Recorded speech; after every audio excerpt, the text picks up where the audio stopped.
yaitu proses yang terjadi secara terus-menerus yang ditandai oleh perubahan vegetasi tanah dan iklim di mana proses ini terjadi.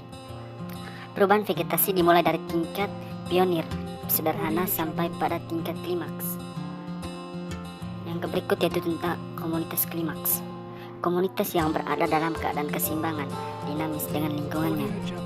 Yang kedua, spesies klimaks. Spesies yang berhasil beradaptasi terhadap suatu habitat sehingga spesies tersebut menjadi dominan di habitat tersebut. Yang berikut, sere. Komunitas sereal atau sere adalah tahapan peralihan yang ditemukan dalam sukesi ekologis dalam ekosistem yang berkembang menuju komunitas klimaksnya. Yang berikut, hidrosere. Di hidrosere mempunyai tahapan yang pertama yaitu sukesi yang dimulai di kolam, danau, rawa-rawa atau tempat lain di dalam air disebut hidrats. Yang kedua itu berbagai tahap hidrosere. Tanaman terendam, tanaman terapung, tanaman rawa-rawa, tanaman semak-semak, tanaman berkayu, dan hutan klimaks. Gambar ini merupakan hidrosere, gambar dari contoh hidrosere atau tahapan-tahapan hidrosere. Yang berikut, eksosere. Di dalam eksosere mempunyai tahapan sebagai berikut. Yang pertama, suksesi yang dimulai pada batu karang, pasir, atau tempat lain di mana ada kekurangan air yang ekstrim disebut ekstrak.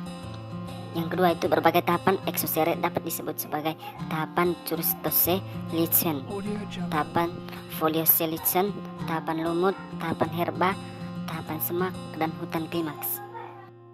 Ini merupakan contoh gambar dari eksosere yang mulai dari exposed rods sampai klimaks komoditi. Yang berikut, faktor penyebab suksesi. Yang pertama itu faktor iklim. Yang faktor iklim terbagi atas beberapa bagian. Yang pertama, fluktuasi, kondisi iklim tidak konsisten. Yang kedua, kekeringan. Yang ketiga, radiasi matahari yang kuat. Yang kedua, faktor topografi. Yang topografi terbagi atas beberapa bagian lagi. Yang pertama, erosi tanah, proses hilangnya lapisan permukaan tanah oleh angin, aliran air, dan hujan. Yang kedua, deposisi tanah, proses pengendapan tanah oleh angin dan longsor. Ini merupakan contoh gambar-gambar yang terjadi di faktor topografi. Yang berikut, faktor biotik. Yang faktor biotik terbagi atas beberapa bagian lagi. Yang pertama itu penggembalaan. Yang kedua, penebangan. Yang ketiga, deforestasi. Yang keempat, hama dan penyakit. Dan yang kelima, perladangan. Dan yang keenam, penambangan hasil bumi. Ini merupakan gambar-gambar yang pertama. Yang pertama itu gambar penggembalaan, terus dan yang kedua itu gambar penambangan hasil bumi dan perladangan. Berikut itu macam-macam suksesi. Suksesi itu sendiri terbagi atas dua macam. Yang pertama itu suksesi primer. Pada suksesi primer, perkembangan vegetasi dimulai dari habitat yang bervegetasi hingga mencapai stabilan klimaks, misalnya pada permukaan bebatuan.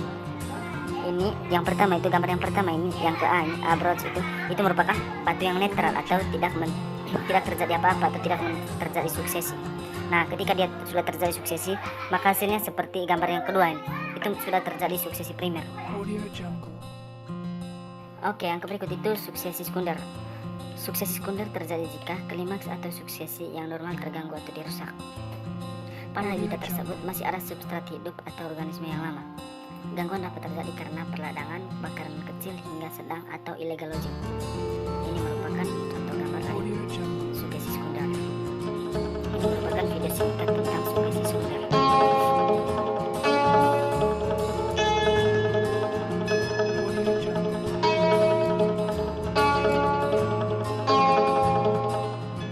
Oke, yang berikut itu allogenic succession, disebabkan oleh gangguan abiotik seperti kebakaran dan badai. Yang berikut itu autogenic succession, disebabkan oleh gangguan organisme dan sistemnya, seperti adanya gangguan pada jaringan makanan. Oke, yang berikut itu tahapan sukesi ekologi. Menurut Clemens 1974 membagi tahapan sukesi menjadi 5 tahapan proses sukesi, yaitu yang pertama nudasi, yang kedua invasi, yang ketiga kompetisi, yang keempat reaksi, yang kelima stabilisasi atau klimaks. Oke, yang berikut itu penjelasan mengenai 5 tahapan sukesi. Yang pertama itu nudasi. Tahapan awal dari sukesi merupakan perkembangan dari wilayah yang tidak ada kehidupan. Ini merupakan contoh dari nudasi. Yang kedua itu invasi, yaitu tahapan pertumbuhan spesies pada wilayah tanpa kehidupan. Proses ini dibagi menjadi 3 tahapan, yaitu yang pertama, migrasi atau dispersal, proses tersebarnya biji. Yang kedua, eksensis, proses perkecambahan, pertumbuhan, dan reproduksi. Yang ketiga, agregasi, proses peningkatan jumlah dari suatu vegetasi. Oke, yang ketiga dari tahapan suksesi tadi, yaitu kompetisi. Perubahan spesies yang terjadi secara terus-menerus maka akan menghasilkan kompetisi baik intraspesifik maupun interspesifik. Maka akan menyebabkan terjadinya punahnya individu yang tidak bisa bersaing. Ini merupakan contoh yaitu harimau dan harimau, terus gajah dengan buaya. Ini merupakan kompetisi atau persaingan dalam mencari makanan atau untuk mendapatkan makanan. Yang keempat itu reaksi, tahapan di mana terjadi perubahan pada habitat karena aktivitas spesies. Perubahan ini bisa mengakibatkan suatu komunitas menjadi tidak bisa beradaptasi, sehingga punah dan digantikan dengan komunitas lain. Yang kelima itu stabilisasi atau klimaks, tahapan akhir dari sukesi ekologi. Pada tahap ini telah terbentuknya komunitas yang stabil, misalnya hutan. Ini merupakan tahapan akhir dari sukesi.